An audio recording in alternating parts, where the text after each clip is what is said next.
Boa tarde. Olha, hoje é terça-feira, 29 de julho de 2025, e essa aqui é a nossa terceira edição do dia. E hoje o nosso foco, o material que a gente analisou, ele mergulha a fundo na denúncia sobre o que está acontecendo em Gaza. Fala também de uma suposta cumplicidade ocidental. E destaca muito a figura de um ator irlandês, o Liam Cunningham, sabe? Pela coragem dele de falar sobre isso. Tem uma frase que a gente encontrou que circulou bastante nesse material e que resume um pouco a perplexidade, né? Diz assim: quando um ator de Game of Thrones está mais comprometido com os direitos humanos do que líderes mundiais e jornalistas premiados, é porque o mundo está de cabeça para baixo. Forte, né? Bem forte.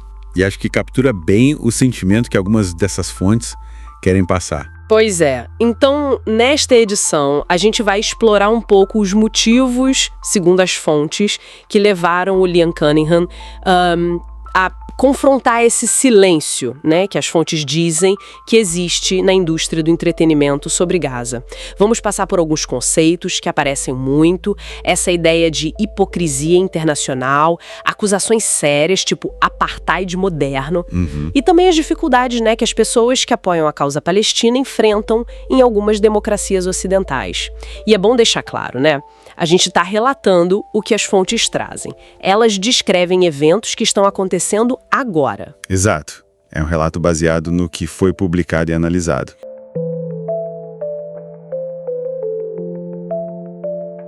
Bom, o Liam Cunningham, para quem não liga o nome à pessoa, é o ator que fez o Davos Seaworth em Game of Thrones. E ele tem sido, assim, uma voz bem ativa, né? Muito ativa. As fontes mostram que ele não só usa termos muito duros, tipo genocídio em 4K, para descrever o que ele vê em Gaza. É uma expressão impactante, né? Demais. Mas o ativismo dele também é apresentado como um jeito de expor o que essas fontes chamam de hipocrisia do Ocidente, sabe? E até uma cumplicidade internacional. Exato. E essa perspectiva que está em várias fontes, né? Ela frequentemente liga a situação atual com uma continuidade do que descrevem como uma lógica neocolonial, sabe? Neocolonial? Como assim?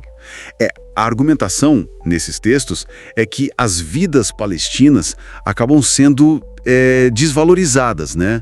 Dentro de uma estrutura de poder global que tem raízes lá atrás, no colonialismo e em questões raciais também. Entendi.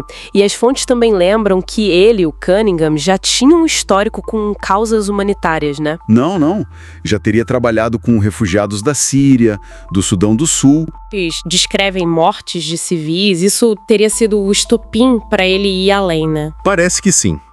Foi aí que ele se juntou a outros, inclusive a Greta Thunberg é mencionada em alguns relatos. A Greta? Sim, para organizar uma flotilha humanitária.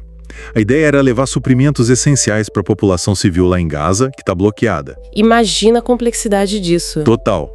E as fontes fazem questão de contextualizar, né? Lembram que a resposta de Israel para iniciativas parecidas no passado foi, muitas vezes, de repressão. Prisões, deportações. E teve aquele caso trágico, né? Acho que em 2011, que é citado. Esse mesmo, um caso bem pesado. As fontes se relembram esse incidente de 2011. Uma flotilha foi interceptada pelo exército israelense e o resultado foi 10 mortes. 10 pessoas. Incluindo um cidadão dos Estados Unidos de origem turca. E tem um detalhe ali, mencionado nos relatos, que é bem perturbador. Qual?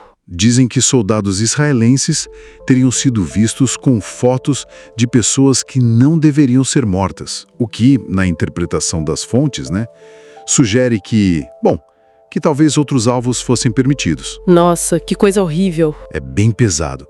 E além disso, as fontes ainda levantam denúncias sobre o uso de armas e dinheiro dos Estados Unidos nessas operações, supostamente até contra cidadãos americanos. Mesmo assim, a postura de muitos políticos e comentaristas nos Estados Unidos, pelo que as fontes descrevem, continua sendo de apoio a Israel. Exato. Alinhando-se ao que as fontes interpretam como uma lógica imperialista que usaria essa violência seletiva do Estado para manter uma suposta estabilidade na região. E tem as organizações internacionais também, né? Sim, as fontes citam o Human Rights Watch, Anistia Internacional, até grupos israelenses de direitos humanos, todos eles classificando ações de Israel como crimes de guerra, e mencionam, claro, a África do Sul levando o caso para a Corte Internacional de Justiça.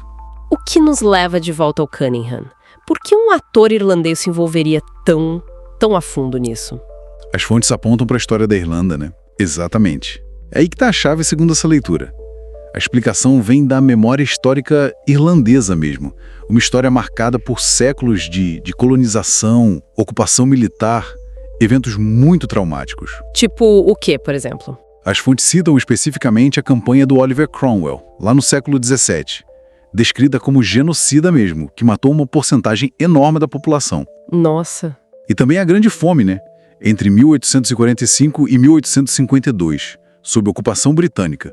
Mais de 1 milhão de pessoas morreram de fome. Imagina o peso dessa memória. Então, essa memória coletiva de sofrimento, de ocupação, criaria tipo uma ponte de empatia com os palestinos. É o argumento central que aparece ali para muitos irlandeses, e aí inclui o Cunningham.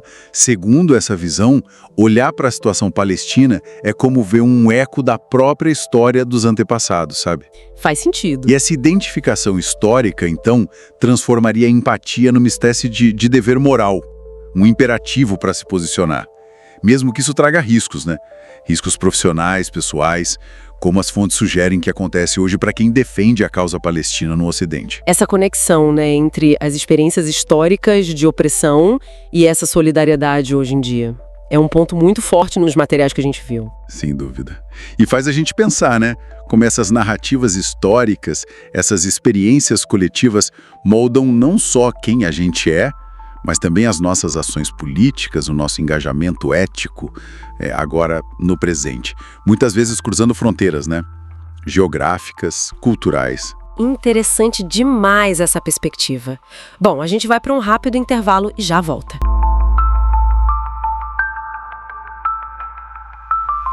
Bem-vindas e bem-vindos de volta. Seguindo aqui com a nossa edição, a gente vai mergulhar agora mais fundo, né?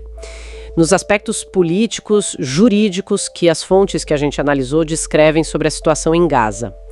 O foco agora são as acusações mais formais de genocídio, né, que vêm sendo levantadas, segundo os textos, por instituições internacionais e até por grupos israelenses, e também a crescente repressão a movimentos pró-Palestina no Ocidente, e como esse debate público sobre o papel de Israel parece estar, assim, evoluindo. Sim, e as fontes também entram bastante nas reações da indústria cultural, né? E como acusação de antissemitismo, aparece em alguns materiais como uma ferramenta política mesmo. E tem também uma discussão, que a gente viu nos textos, sobre como demonstrar solidariedade virou quase um ato de risco, né? Em certos lugares. É interessante ver como essa narrativa, em algumas fontes que a gente leu, parece ganhar uma força crítica maior, né? Os materiais apontam para uma virada no tom em alguns setores, saindo um pouco só da denúncia, que já é forte, para uma espécie de convocação mesmo, sabe? Para o engajamento, alertando para as consequências do silêncio, é o que essas perspectivas indicam. Exato. E um ponto de muito peso que é levantado nos documentos é essa formalização das acusações, né? Olha, tem fontes detalhando o caso que a África do Sul levou para o Tribunal Internacional de Justiça, o TIJ, acusando Israel de genocídio. E mais, outros materiais citam relatórios de grupos israelenses de direitos humanos, tipo B'Tselem, Physicians for Human Rights Israel, que, segundo consta, publicaram avaliações com acusações na mesma linha, sabe? Falando de bombardeios a hospitais, escolas e até imposição deliberada de fome. Uma fonte ainda aponta para um comitê da ONU classificando políticas israelenses como consistentes com as características do genocídio. É pesado. E essa gravidade toda, ela ecoa, por exemplo, numa citação do ator Liam Cunningham, que está num dos artigos. O material destaca que ele, falando como irlandês, né, um povo que conhece opressão... Sim, colonização. Exato. Ele não hesita em classificar a situação como um genocídio em 4K, transmitindo ao vivo. E a fonte também lembra que ele reforça aquela caracterização de Israel como estado de apartheid. Uma visão que, como outros textos apontam, não é nova, né? Já foi dita por figuras como Desmond Tutu, Nelson Mandela e aparece em relatórios da Anistia Internacional, Human Rights Watch. As fontes descrevem uma reação, assim, bem complexa. Vários artigos que a gente analisou argumentam que a acusação de antissemitismo é muitas vezes usada para silenciar críticas consideradas legítimas às políticas de Israel. E apontam até uma ironia nisso, né? Que essa tática, segundo eles, poderia acabar enfraquecendo a luta contra o antissemitismo real, de verdade. E outro ponto que algumas fontes levantam é o direito internacional à resistência contra a ocupação, né?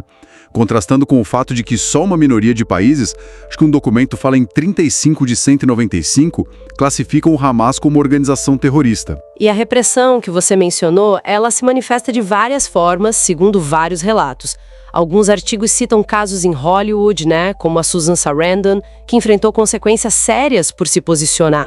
Sim, cancelamento, perda de contratos. Palestinas sendo banidas, bandeiras proibidas e até grupos de solidariedade como Palestine Action, no Reino Unido, sendo classificados como terroristas por algumas autoridades.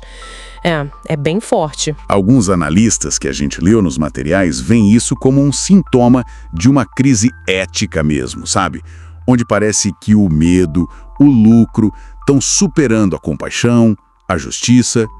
Mas olha, apesar desse cenário todo que está sendo descrito, outros materiais também apontam alguns sinais de mudança, viu? Ah, é? Sim, há relatos de crescimento na mobilização popular. Globalmente, manifestações grandes na França, Alemanha, Irlanda, Estados Unidos, aqui no Brasil também.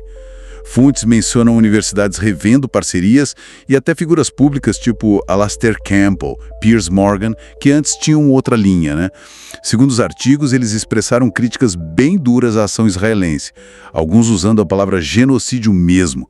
Isso leva alguns autores a sugerir, como o próprio Cunningham, que talvez a gente esteja perto de um ponto de virada. Isso tudo nos leva a uma questão central que meio que emerge, né, dessa leitura cruzada das fontes. Como é que as diferentes sociedades, as pessoas, estão processando e reagindo a esses eventos, a essas narrativas tão conflitantes? Os materiais parecem sugerir que a situação em Gaza acaba funcionando como um catalisador para debates maiores, né? Sobre valores, política externa, liberdade de expressão. De fato. E uma linha de argumento que está presente em várias fontes é que o silêncio, ou mesmo a neutralidade diante de eventos dessa magnitude, são por si só uma forma de se posicionar. Entende? Entendo. A mensagem implícita em muitos desses textos é a importância de continuar examinando os fatos, sabe? Confrontando as diferentes narrativas, tentando entender as implicações mais amplas do que está sendo reportado. As fontes sugerem que, indiferença não é uma opção viável. O silêncio não é neutro. Exato, o silêncio acaba sendo tomar um lado, né? Tomar um lado. Bom, a análise dessas fontes levanta questões bem complexas sobre informação, responsabilidade e ação nesse cenário global de hoje.